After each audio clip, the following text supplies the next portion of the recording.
friends, welcome to Sam Biology class. Today we shall discuss about backcross breeding.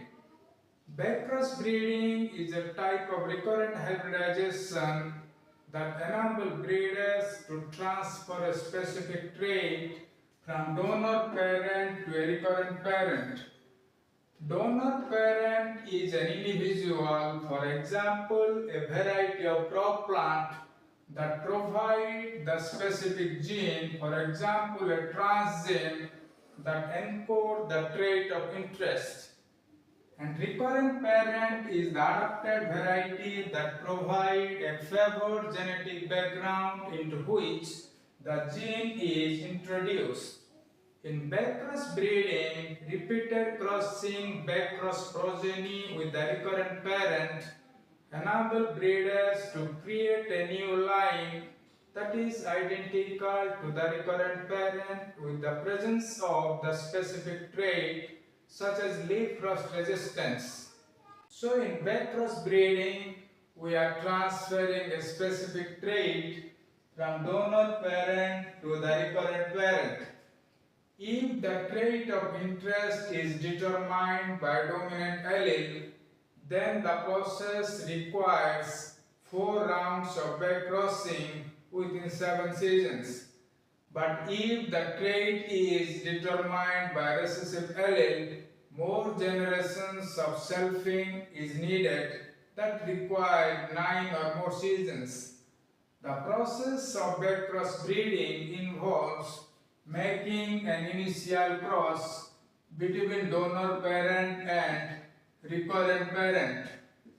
The resultant F1 offsprings are then crossed with the recurrent parent.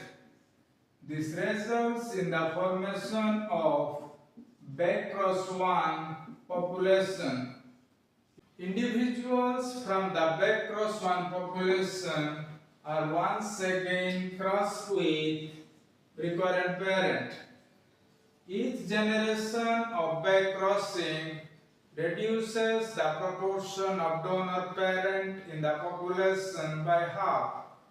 This cycle of crossing backcross progeny with the recurrent parent continues until a new line which is identical to the recurrent parent but with the presence of the additional trait is created.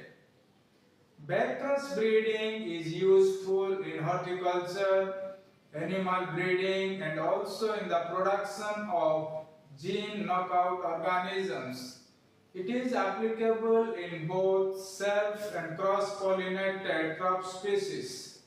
This figure explains how a dominant trait such as resistance to leaf rust infection is transferred from donor parent to the recurrent parent.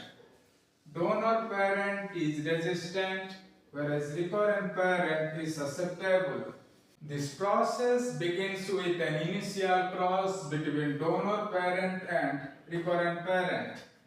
The resultant F1 progenies are all heterozygous for leaf rust resistance, and F1 individuals have 50% of their genetic material from each parent. F1 individuals are then crossed with recurrent parent to form the first backcross 1 population.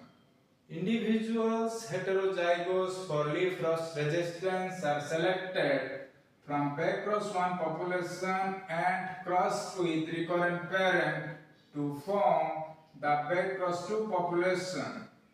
Individuals heterozygous for leaf rust resistance are selected from BC2 population and once again crossed with recurrent parent, which resulted in the formation of backcross 3 population.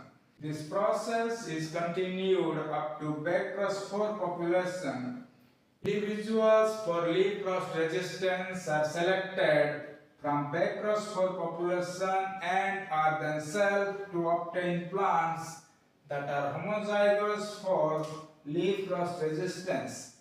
Normally, this process is continued for as many backcrosses as required to obtain a new line which is as identical as possible to the recurrent parent with the presence of the additional gene that code for leaf rust resistance in this case. So friends, in this way, a dominant trait can be transferred from donor parent to the recurrent parent. By contrast, if rust resistance is a recessive trait, then the process will be different. This is because heterozygous plants that contain one dominant and the other recessive allele cannot be selected for rust resistance. Hence, these individuals are self to obtain plants that are homozygous having two recessive alleles. These individuals are rust resistant. In the next step, rust resistant homozygous individuals are backcrossed with recurrent parent.